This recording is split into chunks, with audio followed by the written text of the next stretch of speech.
நீங்கள் புதிதாக அறிமுகமாகக்கூடிய நபர்களை யாரையும் அவ்வளோ சீக்கிரம் நம்பிடாதீங்க. இதுதான் சனி உணர்த்தக்கூடிய பாடம். எதிர்பாலினத்தவர்களிடம் பழகும் போது மிக ஜாக்கிரதையாக இருக்கணும். தேவையில்லாத மனஸ்தாபங்கள், தேவையில்லாத சிக்கல்கள் உருவாவதற்கான காலம் அப்படிங்கிறது இது இருக்குது. ஒரு ஸ்டார் கிடைக்க மாட்டேங்குது கம்பெனியில், ஒரு அப்ரைசலில் எனக்கு சேலரி ஹைக்கு கிடைக்க மாட்டேங்குது, இப்படியெல்லாம் புலம்பிகிட்டு இருந்திருப்பீங்க. இப்போ அது உங்களுக்கு கிடைக்கும், உங்களை தேடி வரும். அது நீங்கள் நாடி போக தேவையில்ல, உங்களை தேடி வரக்கூடிய ஒரு தன்மையை குரு கொடுக்கவே போகிறார். நீங்கள் செய்ய வேண்டியதெல்லாம் உங்களுடைய வாழ்நாள் முழுமைக்குமே நீங்கள் நல்லபடியாக வாழணும் அப்படின்னு ஆசைப்பட்டீங்கன்னா அதற்கான ஒரு முக்கியமான ஒரு விஷயத்தையும் இந்த பகுதியின் இறுதியில் நான் சொல்வதாக இருக்கேன். நேர்காணல்களில் கூறப்படும் அனைத்து கருத்துக்களுமே ஜோதிடர்களின் கருத்துக்களே. வணக்கம், நான் உங்கள் சதீஷ் ராவ் பேசுகிறேன். இந்த பதிவு நம்ம நேயர்களுக்காகவே ரொம்ப முன்கூட்டியே உங்களுக்கான 2026க்கான பலன்களாக பதிவு பண்ணுறோம். ஏன் இவ்வளோ சீக்கிரமாக நம்ம இந்த தகவல்களை உங்களுக்கு பதிவு பண்ணுறோம் அப்படின்னா, முன்கூட்டியே திட்டமிட்டு நிறைய விஷயங்களை நீங்கள் உங்கள் வாழ்க்கையில் செய்து வெற்றி பெறுவதற்காகவே. இப்போ வரைக்கும் எனக்கு சனி பயிற்சி ஆயிடுச்சு, குரு பயிற்சி ஆயிடுச்சு, ஆஹா ஓஹோங்கிறாங்க, அப்படியெல்லாம் ஒன்றுமே நடக்கலை அப்படின்னு பல கேள்விகளோட ரொம்ப கவலையோடு இருக்கக்கூடிய ஒவ்வொரு ராசியினருக்குமே இந்த பதிவில் உங்களுக்கான பதில் ஒளிந்திருக்கு அப்படிங்கிறத உறுதியாக நான் சொல்லிக்கிறேன். ஏன்னா இந்த 2025 பார்த்தீங்கன்னா 4 கிரகங்கள் பயிற்சி அடைஞ்சிச்சு. எந்த வருஷமும் இல்லாமல் இந்த 2025 குரு, சனி, ராகு, கேது எல்லாமே தன்னுடைய இடத்த விட்டு நகர்ந்துச்சு. அப்போ நிறைய பேருக்கு மாறுபாடான பலன்களே கிடச்சிட்டு இருந்துச்சு. இப்போ 2026 பார்த்தீங்கன்னா சனி, குரு இந்த 2 கிரகங்கள், பெரிய கிரகங்கள் தான் பெரிய அளவுக்கு ஒவ்வொருத்தருடைய வெற்றி தோல்விகளை தீர்மானிக்கக்கூடிய இடத்துல இருக்குது அப்படிங்கிறத நம்ம சொல்லலாம். இப்போ அதன் அடிப்படையில் தான் ஒவ்வொரு ராசியினருக்குமே உங்களுக்கு எத்தகைய மாற்றம் ஏற்பட போகுது அப்படிங்கிறத இந்த பதிவில் விளக்கமாக சொல்ல போகிறேன். கவனமாக கேளுங்க. இதை வைத்து நீங்கள் உங்களுடைய வாழ்க்கையை திட்டமிடும் பொழுது வரக்கூடிய இந்த 2026 நிச்சயம் நீங்கள் என்னென்ன செய்தால் நீங்கள் வெற்றியடையலாம் அல்லது எந்தெந்த வகையில் நீங்கள் உங்களை பாதுகாத்து கொள்ளலாம் அப்படிங்கிற விளக்கத்தை இப்போ நான் இந்த பதிவில் தரப்போகிறேன். குறிப்பாக உங்களுடைய வாழ்நாள் முழுமைக்குமே நீங்கள் நல்லபடியாக வாழணும் அப்படின்னு ஆசைப்பட்டீங்கன்னா அதற்கான ஒரு முக்கியமான ஒரு விஷயத்தையும் இந்த பகுதியின் இறுதியில் நான் சொல்வதாக இருக்கேன்.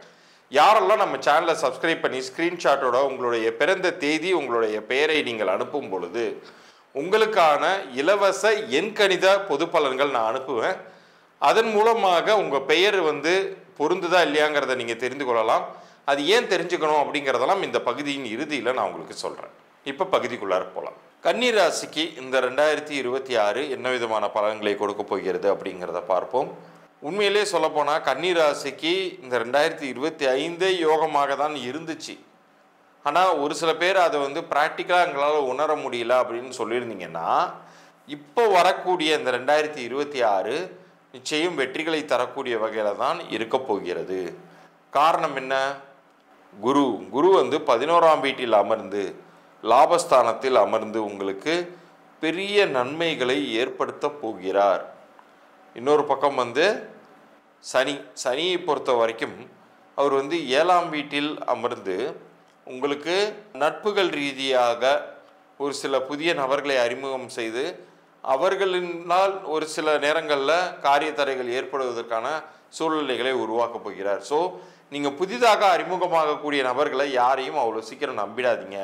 இதுதான் சனி உணர்த்தக்கூடிய பாடம். அதே சமயத்தில் உங்களுக்கு எந்த டேஞ்சரும் நடந்து விடாத அளவுக்கு அவர் பார்த்துக்கவும் செய்வார். பட் நீங்களாக ஒரு படி இன்னும் எக்ஸ்ட்ராவாக போய் ஒரு நபர்கிட்ட பழகுவதோ அல்லது குறிப்பாக எதிர்பாலினத்தவர்களிடம் பழகும் போது மிக ஜாக்கிரதையாக இருக்கணும். தேவையில்லாத மனஸ்தாபங்கள், தேவையில்லாத சிக்கல்கள் உருவாவதற்கான காலம் அப்படிங்கிறது இது இருக்குது. அதனால் அந்த ஒரு விஷயத்தில் மட்டும் ஜாக்கிரதையாக நீங்கள் இருக்கணும் அப்படிங்கிறத புரிஞ்சுக்கோங்க. 11ஆம் வீட்டில் இருக்கக்கூடிய குருவினால் உத்தியோகத்தில் உயர்வு. இவ்வளோ நாள் நீங்கள் என்னடா நான் உழைச்ச உழைப்புக்கு ஒரு சரியான ஒரு ஸ்டார் கிடைக்க மாட்டேங்குது கம்பெனியில், ஒரு அப்ரைசலில் எனக்கு சேலரி ஹைக்கு கிடைக்க மாட்டேங்குது, இப்படியெல்லாம் புலம்பிகிட்டு இருந்திருப்பீங்க. இப்போ அது உங்களுக்கு கிடைக்கும், உங்களை தேடி வரும். அது நீங்கள் நாடி போக தேவையில்ல, உங்களை தேடி வரக்கூடிய ஒரு தன்மையை குரு கொடுக்கவே போகிறார். நீங்கள் செய்ய வேண்டியதெல்லாம் ரொம்ப பழமை வாய்ந்த பெருமாள் ஆலயங்கள் எங்கே இருந்தாலும் அங்கு சென்று வழிபட்டு வாருங்கள். அதே மாதிரி குரு மகான்கள், சித்தர் குரு மகான்கள் இருக்கக்கூடிய சந்நிதிகளுக்கு சென்று வாருங்கள். அந்த ஜீவ சமாதிகளுக்கு சென்று வரும் பொழுது நிச்சயம் உங்களுடைய நெகட்டிவிட்டி, உங்களுக்கு சுற்றி இருக்கக்கூடிய துரோகிகள் யார், எதெல்லாம் உங்களுக்கு தப்பாக போயிட்டுருக்கு அப்படிங்கிறது எல்லாத்தையும் உள்ளுணர்வாக இருந்து குரு உங்களுக்கு காண்பித்து தருவார். ஏன்னா குரு தான் உங்களுக்கு லாபத்தை தரப்போகிறார். அப்படிங்கும்போது அவரே உங்களுக்கு ஆசானாக இருந்து உங்களுக்கு எது நல்லது எது கெட்டது அப்படிங்கிறதெல்லாம் இந்த ஆண்டு உங்களுக்கு வெளிப்படுத்த போகிறார் அப்படிங்கிறத நீங்கள் உறுதியாக நம்பலாம். இன்னொரு முக்கியமான விஷயம், இந்த காலகட்டத்தில் நிலப்புலன்கள் வாங்குவதற்கு வாய்ப்பு வந்துச்சுன்னா நீங்கள் ரொம்ப ஜாக்கிரதையாக ஒரு முறைக்கு பல முறை அலசி ஆராய்ந்து அதன் பிறகு அதில் இறங்குவது நல்லது. ஏன்னா 7ஆம் வீட்டில் சனி நிற்கும் பொழுது அறிமுகமாகக்கூடிய நபர்களாலேயே நீங்கள் ஏமாறக்கூடிய ஒரு வாய்ப்புங்கிறதும் இருந்துடும். ஒரு லிட்டிகேஷன் இருக்கக்கூடிய ஒரு ப்ராப்பர்ட்டியை உங்கள் தலையில் கட்டிட்டு அவங்க எஸ்கேப் ஆகிடுவாங்க, நீங்கள் மாட்டிக்குவீங்க. அதனால் இந்த காலகட்டங்களில் நீங்கள் ஒரு ஸ்ட்ரேஞ்சர்ஸை பிலீவ் பண்ணாதீங்க, ஜாமீன் கையெழுத்து போடாதீங்க, புதிதாக எந்த சொத்தையும் உருவாக்குகிறேன் அப்படின்னு சொல்லிட்டு போய் ஏமாந்துடாதீங்க. அதற்கு பதில் நீங்கள் என்ன செய்யலான்னு கேட்டிங்கன்னா, குருவின் தன்மையினால் நீங்கள் வரக்கூடிய பணத்தை ரொம்ப சேஃபான இன்வெஸ்ட்மெண்ட்ஸ் லைக் கோல்டில் நீங்கள் இன்வெஸ்ட் பண்ணலாம். அதெல்லாமே நிச்சயம் உங்களுக்கு என்னைக்கு இருந்தாலும் பலன் தரக்கூடியது. நீங்களாக நம்பி எனக்கு இப்போ இந்த ரேட்டு இந்த இடம் கிடைக்கிறது ஃப்யூச்சரில் கிடைக்காது, நீங்களாக அனுமானிச்சுக்கிட்டு போயிட்டு ஒரு இடத்துல முதலீடு பண்ணிங்கன்னா மாட்டிக்குவீங்க. அதற்கு பதில் ரொம்ப ரொம்ப சேஃபான இன்வெஸ்ட்மெண்ட்டாக நீங்கள் பார்த்து நீங்கள் செய்யும் பொழுது நீங்கள் காப்பாற்றப்படவே போவீர்கள் இந்த 2026 பொறுத்த வரைக்கும். அதே மாதிரி யாராச்சும் நல்லா இனிக்க பேசி ஜாமீன் கையெழுத்துலாம் கேட்டால் தயவுசெய்து போட்டுறாதீங்க. இருப்பதையும் விளக்கக்கூடிய ஆபத்துகளும் இந்த ஆண்டு உண்டு. இவ்வளோ நேரம் நீங்கள் பார்த்தது 2026க்கான பொது பலன்கள். இதில் உங்களுடைய லைஃப் லாங்குக்கும் என் லைஃப் நல்லா இருக்கணும் சார், பெரிய கெடுதல்கள் எதுவும் நிகழ்ந்துடக்கூடாது அப்படின்னு நீங்கள் ஆசைப்பட்டீங்கன்னா உங்களுடைய பிறந்த தேதிக்கும் கூட்டு எண்ணிற்கும் பொருந்தக்கூடிய ஒரு அதிர்ஷ்டகரமான பெயரை நீங்கள் அமைத்து கொள்ள முடியும். ஏன் பெயருக்கு இவ்வளோ இம்பார்ட்டன்ஸ் அப்படின்னா, ஒரு மனிதனுடைய அடையாளமாக வாழ்நாள் முழுவதுமே அவரோட ட்ராவல் பண்ணக்கூடியது ஒரு பெயர். இப்போ விவேகானந்தர்னு அவர் பேர் சொல்கிறேன், பேர் சொல்லும் போதே அந்த ஒட்டுமொத்த உருவமே உங்கள் கண்ணுக்கு முன்னாடி நிற்கிது. ஏபிஜே அப்துல் கலாம்னு ஒரு பேர் சொல்கிறேன், சொல்லும் போதே அவருடைய மொத்த உருவமே உங்கள் கண்ணுக்கு முன்னாடி நிற்கிதுன்னா ஒரு பெயர் எந்த அளவுக்கு ஒரு மனிதனை கொண்டு செலுத்துகிறது, அது அவனுக்கு எப்படி எந்திரம் மாதிரி ஒரு மந்திரம் மாதிரி படுகிறதுங்கிறது உங்களால் புரிந்து கொள்ள முடியும். அப்படிப்பட்ட பெயர் ஒருவருடைய தலையெழுத்தையே மாற்றும். இப்போ உதாரணத்திற்கு பார்த்தீங்கன்னா, வெறும் ராசையான்னு இருந்தப்ப கிடைக்காத ஒரு வாய்ப்பு இளையராஜா அப்படின்னு பெயர் சூட்டிய பிறகு அவருடைய திறமைக்கேற்ற அங்கீகாரம் கிடைத்து ஒரு உலக அளவில் ஒரு மாமேதையாக அவர் அறியப்படுறாரு இசையில். அது போன்ற ஒரு வாய்ப்புங்கிறது உங்களுக்குமே கிடைக்கும். கண்டிப்பாக உங்களுடைய சிரம காலங்கள் அப்படிங்கிறது இந்த 2026லயாச்சும் ஒரு முடிவுக்கு வரட்டுமே.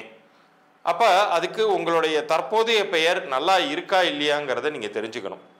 இப்போ தற்போதைய பெயர் நல்லா இருக்கா இல்லையாங்கிறத தெரிஞ்சுக்கணும்னா உங்களுடைய பிறந்த தேதி பற்றி நீங்கள் புரிஞ்சு கொள்ளணும், பிறந்த தேதியின் கூட்டு எண் பற்றி புரிந்து கொள்ளணும்.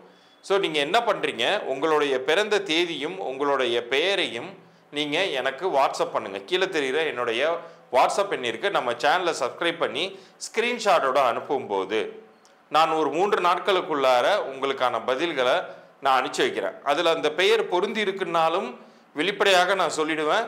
அப்படி பொருந்தலைன்னா என்ன செய்யணும், அப்போ தான் நீங்கள் என்கிட்ட பெய்டு கன்சல்டேஷன் எடுத்துக்கிற மாதிரி இருக்கும். அது ஏன் எடுத்துக்கணுங்கிறது உங்களுக்கான பலன்கள் நான் சொல்லும் போதே நீங்கள் அதை கம்பேர் பண்ணி பார்த்து புரிஞ்சுக்கலாம்.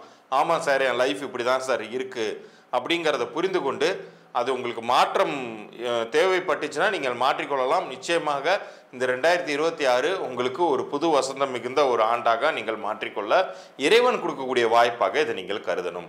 இதில் வியாபாரம் நடத்தக்கூடியவர்களுக்கு உங்களுடைய வியாபார பெயரையுமே நீங்கள் அனுப்பி வைக்கலாம். அந்த வியாபார பெயர் உங்களுக்கு பொருந்திருக்கா இல்லையாங்கிறத நான் சொல்லுவேன். பிறந்த குழந்தைக்கு நீங்கள் பெயர் வச்சுருந்தீங்கன்னா பிறந்த குழந்தையோடைய பிறந்த தேதியும் அவர்களுக்கு நீங்கள் அமைத்த பெயர் இனிஷியலோடு எனக்கு நீங்கள் அனுப்பிச்சி வச்சுட்டு அது பொருந்திருக்கான்னு செக் பண்ணிக்கலாம். இன்னும் பெயரே குழந்தைக்கு அமைக்கலைன்னா பிறந்த தேதி நேரம் இது 2த்தையும் நீங்கள் அனுப்பிச்சி வைங்க. உங்களுக்கான பதில் நான் ஒரு 3 நாட்களுக்குள்ளார அனுப்புவேன். முதல் 100 நபர்களுக்கு உடனடியாக என்னால் அனுப்ப முடியும். அடுத்தடுத்து வருபவர்களுக்கு நேரம் கருதி என்னால் முடிந்த வரைக்கும் நான் அனுப்பி வைக்க முயற்சி செய்கிறேன். மீண்டும் அடுத்த பதிவில் சந்திக்கிறேன். நன்றி, வணக்கம்.